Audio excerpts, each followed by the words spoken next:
Hola amigos, ¿cómo están? Bienvenidos a La Voz del 21. Mi nombre es Mayra Calderón y vamos a analizar la segunda entrega de la encuesta de Datum, porque aquí se está analizando la visita de la misión de la OEA a nuestro país. ¿Qué es lo que piensa la gente acerca de esta misión? ¿Va a resolver la crisis política en la que estamos inmersos todos los peruanos? Ya estamos acompañados con Urpi Torrado, que es gerenta general de Datum. ¿Cómo estás, Urpi? ¿Qué tal, Mayra? ¿Cómo estás? Cuéntanos qué es lo que piensa la gente. Hemos visto que el 58% discrepa con que la OEA medie en crisis política en nuestro país. Efectivamente, y esto en realidad es algo que ya hemos medido de maneras diferentes en otros momentos de la política peruana, y es que los peruanos no les gusta que haya un tercero, en este caso una organización, digamos, que viene de afuera, ajena al país, para opinar o evaluar temas que son domésticos, más bien tiene que ver con política nacional.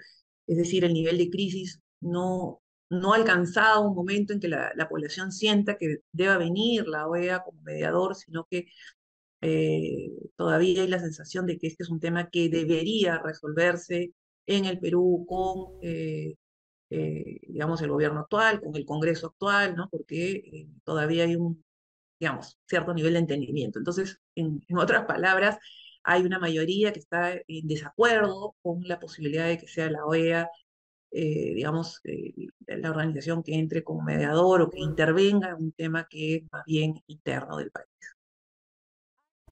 En los últimos días, cuando se ha estado conversando sobre esta misión, con quienes debe conversar, se ha hablado también de un cierto respaldo de parte de la OEA hacia el presidente. La gente, ¿cómo percibe esta premisa? Hay rechazo, ¿no? Nuevamente, como te decía, Ujú. hay esta sensación de que debería ser propiamente, o deberíamos ser propiamente los peruanos los que lleguemos a una solución ante la crisis. Todavía la población ve salidas a esta crisis. Entonces, el pedido y lo que se manifiesta en esta encuesta es que precisamente se rechaza esta posibilidad de que no solamente medie, sino que además la posibilidad de que la OEA respalde propiamente al presidente. Los peruanos quieren que sea, digamos, la solución, o todavía se ve un camino o salidas, alternativas de salida a esta crisis política. Y en cuanto al trato con la prensa, la gente es consciente que el presidente se victimiza y ataca de alguna u otra forma en reiteradas oportunidades con sus ministros también a los medios de comunicación. Sí, totalmente, ¿no? O sea, esto es digamos, y vemos que el presidente ha tenido en este tiempo de más de un año de gobierno, se ha ido desgastando y hay una figura política que se ha debilitado por muchas razones, y entre una de las tantas es justamente el no respetar la libertad de prensa. 62% de los peruanos creen que el presidente no respeta a los medios de comunicación, ¿no? No hay una apertura los medios de comunicación en general, hacia la prensa, para que puedan entrevistarlo, para que puedan tener, digamos, hacerles preguntas libremente, o para que tengan acceso a las, digamos, decisiones de gobierno, o sea, a los eventos, digamos, a seguir al presidente y a sus ministros en las actividades, como, digamos, suele hacerlo la prensa para las distintas autoridades.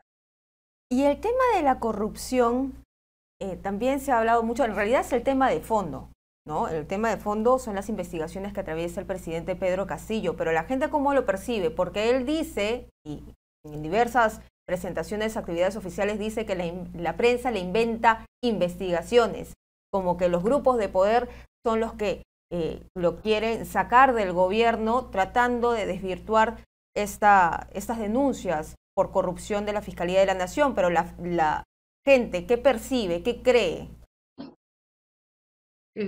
Hay un poco de las dos cosas, ¿no? El hecho de que él se haya victimizado y que culpe a los grupos de poder, digamos, de las denuncias, de alguna manera lo ha favorecido porque detuvo la caída y más bien hubo cierta recuperación en la popularidad, pero por otro lado, eso no quita que la mayoría de la población, 67%, sí cree que está involucrado. Entonces, digamos, tiene un doble efecto, ¿no? Por un lado, la gente no le cree, pero esa victimización de alguna manera hace que, digamos, es un discurso que de alguna manera logra generar en un sector muy pequeño cierta, digamos, simpatía o cierta tregua, o, digamos, vamos a esperar, ¿no? O sea, si bien 67%, que es la mayoría del país, cree que está involucrado en actos de corrupción, 21% cree que no lo está, ¿no? Entonces todavía hay este pequeño sector que lo sigue apoyando incondicionalmente y que no cree, pero la gran mayoría es lo opuesto. ¿Y cómo ven la posición del presidente con respecto a colaborar con la justicia? Porque hemos visto diferentes acciones durante estos últimos meses cuando empezó más fuerte las delaciones de los colaboradores eficaces en contra del presidente. Es que, digamos, va de la mano con la percepción digamos, mayoritaria del país de que el presidente está involucrado. Ujú. Porque lo ven involucrado, creen que no hay voluntad de colaborar con la fiscalía, porque obviamente hay algo detrás, algo escondería, ¿no? Esa es la percepción, ¿no? Entonces también un 60% cree pues que el presidente no tiene la voluntad de colaborar con la fiscalía. Y bien, Urpi, para la gente, ¿cuáles son las prioridades a esta salida de la crisis? Porque al inicio hablábamos de que la OEA no se debe de meter en los asuntos internos de nuestro país, es lo que piensa la población, pero la salida de la crisis, Es que te decía, ¿no? La población cree que, digamos, la OEA no debe intervenir porque todavía la población cree que hay una salida de esta crisis, y esta salida de la crisis hay un 43% que cree que la solución es que se vaque el presidente, hay un 17% que cree que se debe suspender al presidente, o sea, en otras palabras, estamos hablando que 60% del país considera que la solución está relacionada a que el presidente ya no continúe en el cargo, y solamente 37% cree que el presidente debe terminar su mandato en el 2026. eso está bastante dividido, ¿no? Porque vemos las cifras, o sea, 43% solamente piensa que se va a que el presidente, 37% que el presidente Castillo continúe su mandato hasta el 2026 y 17% que se suspende el presidente Pedro Castillo. En este caso también tenemos a la pregunta sobre Dina Boluarte a cargo del gobierno, si estaría de acuerdo o en desacuerdo que la vicepresidenta asuma en una futura vacancia del presidente Pedro Castillo, que él no esté, ¿no? O en el caso que renuncie. ¿Cómo se ve la Claro, pero figura de una? si tú ves las opciones de salida, tanto que se vaque el presidente como suspenderlo, ambos son la salida del presidente. Entonces ya Ajá. estamos hablando de un 60% del país que plantea la salida del presidente.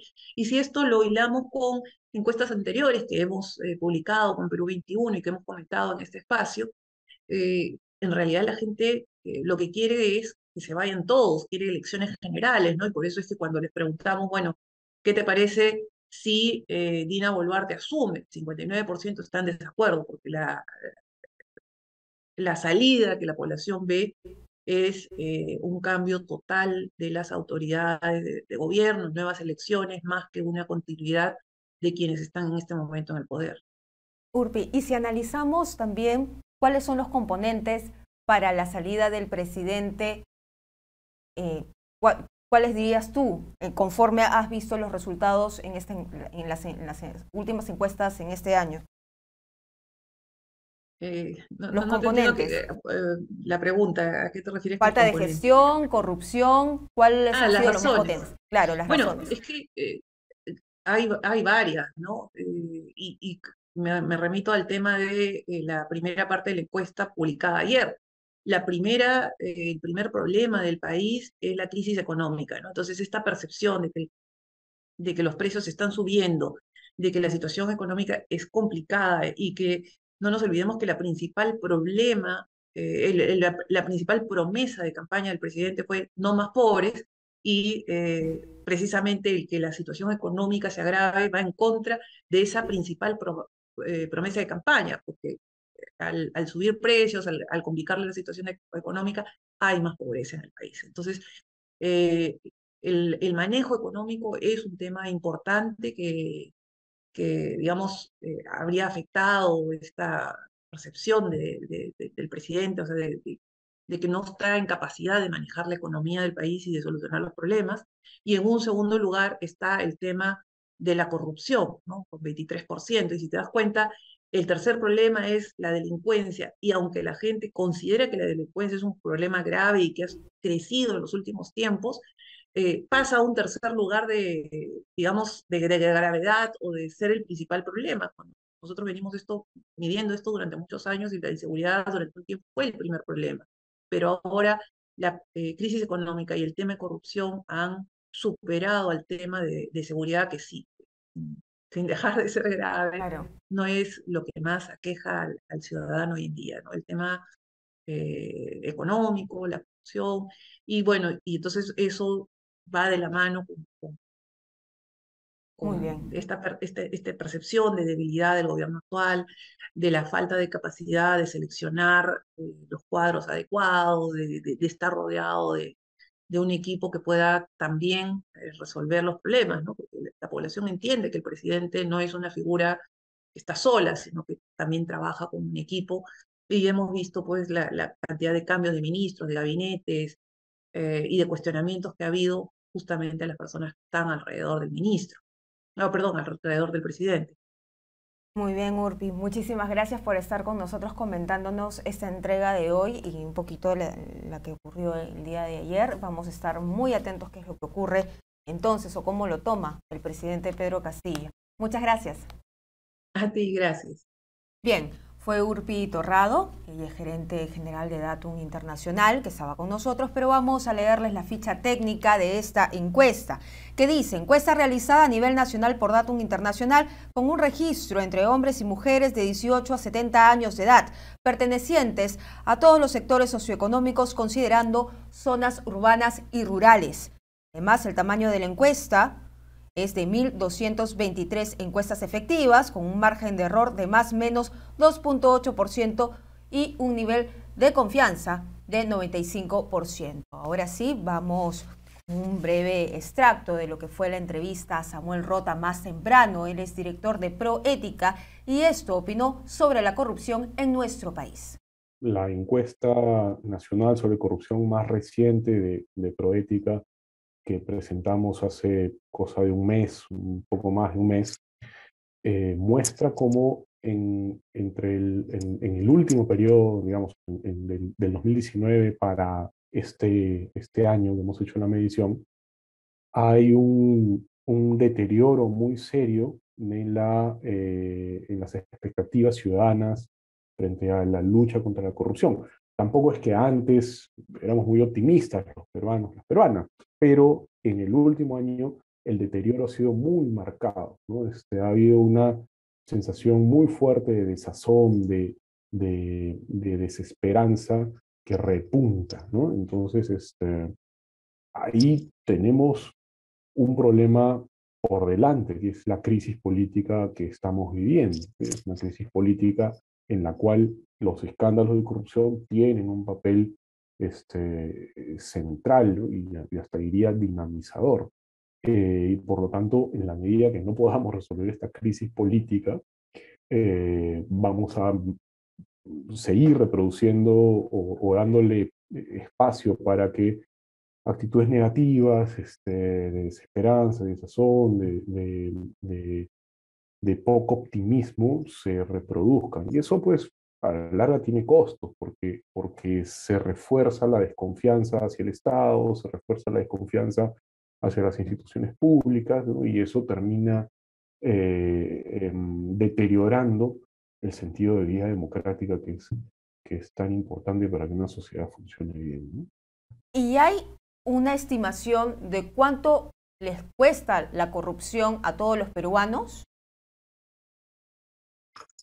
A ver, eso es muy difícil de hacer. La corrupción ocurre debajo de la mesa, detrás de las puertas, y por lo tanto lo que hay son solo intentos de hacer aproximaciones, ¿no? La Contraloría General ha hecho uno de estos intentos hace poco, con un estudio que han realizado a partir de los informes de control, ¿no? Los resultados de sus informes de control, y haciendo un conjunto de cálculos, estiman que más o menos hay unos 20.000 millones de soles que se pierden por corrupción. En fin, puede ser más, puede ser menos. El hecho es que hay una pérdida importante, y que además la población lo siente. Y aquí vuelvo a la encuesta de Proética de este año, cuando le preguntamos a la gente por si sentía, si pensaba, si percibía que la corrupción le afectaba en su vida cotidiana, la gente decía que sí, que la corrupción me afecta mi vida familiar, mi vida personal, mi vida familiar. ¿Y cómo te la afecta? Me la afecta porque las oportunidades de que mi familia encuentre trabajo se reducen, ¿sí? Las oportunidades de que mi familia se desarrolle, podemos suponer que en el ámbito profesional o en los negocios, se limita. Entonces, eso lo declara la gente que encuestamos en esta última medición en todo el país, ¿no? Entonces, hay un costo social importante que está siendo registrado, ¿no? Y señor Rota, ya para terminar, ¿cuáles son las instituciones que deberían articularse para la lucha contra la corrupción? Desde el Congreso sabemos que es legislar, fortalecer el sistema para que se eviten este tipo de situaciones, pero ¿cuál es el papel del resto de las instituciones, de los medios de comunicación incluso? Sí, bueno, el problema tiene múltiples dimensiones y por lo tanto las soluciones también tienen múltiples dimensiones. Y como usted señala, hay distintos actores que debieran realizar distintas cosas. Efectivamente, el Congreso tiene un papel de llevar el pulso de estas reformas y ver cómo hacer para mejorar la implementación. Debieran estar controlando la gestión de los recursos públicos, por ejemplo, a través de las comisiones de fiscalización y contraloría que existen, ¿no? Pero dentro de cada entidad pública, hay una responsabilidad de control de corrupción. ¿Cómo así? Eh, Todas las entidades públicas ejecutan presupuestos, todas, todititas, ¿no?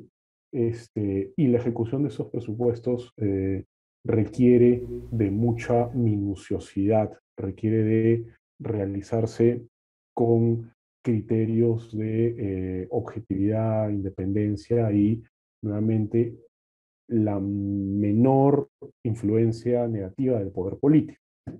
Entonces, toda entidad pública tiene la obligación de cumplir con los estándares de integridad pública que existen en el país a través de una política nacional de integridad que está vigente desde 2017, ¿no?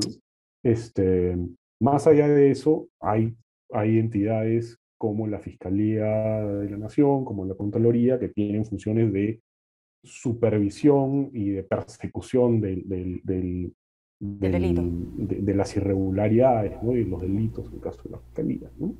Pero también están las responsabilidades que tenemos organizaciones de sociedad civil, y que tienen las empresas periodísticas o los periodistas como agentes. Entonces, de vigilar los recursos públicos. Son responsabilidades, llamémosle republicanas, que si funcionasen de forma más exigente y encontraran además una respuesta en las entidades públicas, podríamos estar contribuyendo a reducir los márgenes para que la corrupción a todo nivel, ¿no? Se pudiera ir reduciendo un poco. ¿Se puede echar a andar políticas para la lucha contra la corrupción cuando se tiene un ejecutivo, presidente, acusado y denunciado por delitos por corrupción? En este momento tenemos una denuncia que todavía está a la espera, todavía no está viable, pero ahí está la denuncia constitucional. Y con un Congreso donde se habla de congresistas que han sido niños y niñas que están en complicidad o estarían en complicidad con el presidente para ser blindado. ¿Se puede avanzar en políticas y reformas para la lucha contra la corrupción en este escenario? La respuesta es sí. Por supuesto, no en este nivel, no en este nivel de lo que es el ámbito nacional, pero en otros espacios regionales, municipales, sí hay posibilidades de llevar adelante políticas y programas. Por supuesto, van a verse seriamente limitados o encasillados porque al más alto nivel se requieren cambios importantes, ¿no? Recordemos que no es solamente una cuestión de convivencia entre niños y ejecutivos, ¿no? En el propio Congreso se han tomado decisiones colectivas para sabotear la reforma política en lo que tiene que ver con financiamiento de las campañas, ¿no? Que es un elemento fundamental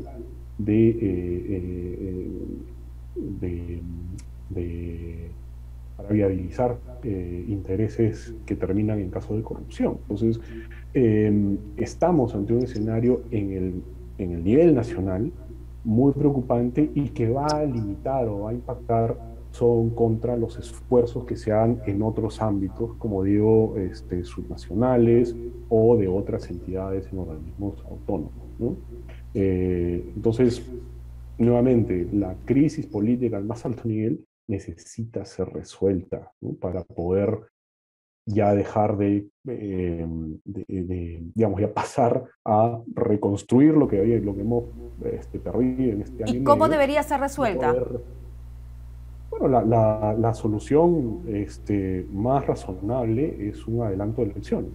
Esa es la solución más razonable para poder reiniciar el sistema. Por supuesto, eso va a requerir algunos ajustes en materia de reglas electorales para que el elenco que participe en un nuevo marco de elecciones no sea el mismo, ¿no? No tengamos la misma oferta que hemos tenido en estas últimas oportunidades, pero